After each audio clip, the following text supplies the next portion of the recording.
when farmland is being basically pressured by data centers, solar fields, housing divisions. These guys, they'll pay 3 times what that land will ever be able to make producing crop. So you can't compete in that. And then when the neighbor, a county over, sold out to a data center, they have 2 years to spend that money. Otherwise, they're going to have a huge tax liability. So they can come in and they can pay $3,000 an acre, more than what the ground's worth, just because they need to spend money. And a guy like myself, it doesn't pencil. It doesn't make sense. It never will. So that's kind of where some of the struggles are in my line of where I'm headed, where I'm wanting to go. It's just one of those things I'm trying to figure out, how do you make that work and overcome that. But yeah. I'm glad you brought that up, because I was about to go into that topic. So you basically sealed the deal on how they're willing to pay a lot of money per acreage. All sorts of companies, from, I'm sure, OpenAI, Data, CoreWeave, Amazon, you name it. Yeah. And it's hard because you can't necessarily blame a guy, right? If somebody's waving $60,000 an acre in front of you, you go, okay, yeah, I can sell 400 acres and I can go buy 1,000.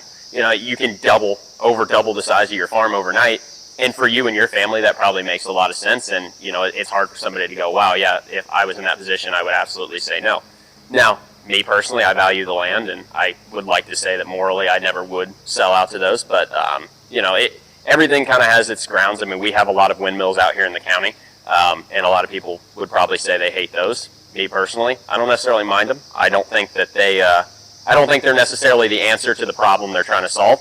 But the contracts with them, they pay $10,000 a year just to stand there, and they don't really hurt anything in terms for us. I can farm around them. I can still go about my day around them. They don't change anything. So is that 10 grand like per windmill? Okay. And actually, the new contracts are actually coming for more, where they're actually pushing towards 20. So basically, every year they're going to. So on 1,000 acres, that's about.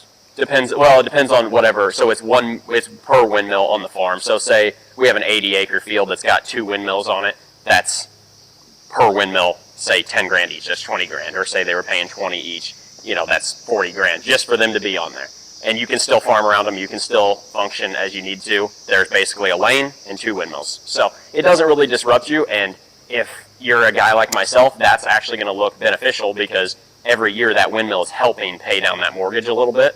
So that's actually kind of one of those trade-offs where you're like, those windmills might help me get where I need to go, and it might make my life a little easier, because even if the crop isn't quite where it needs to be paying everything, I've got the windmill money coming in as well. So that's kind of the nice thing about those, whereas like solar, you can't farm under solar. You can't really farm around that at all. It's basically just fenced in, and it's grass. So that is the trade-off of solar to wind, but not advocating for anything, just saying that better than data center. Yeah, that's where we're at, is we have them, we don't hate them, but it's not a data center and it's not a solar field taking up good ground.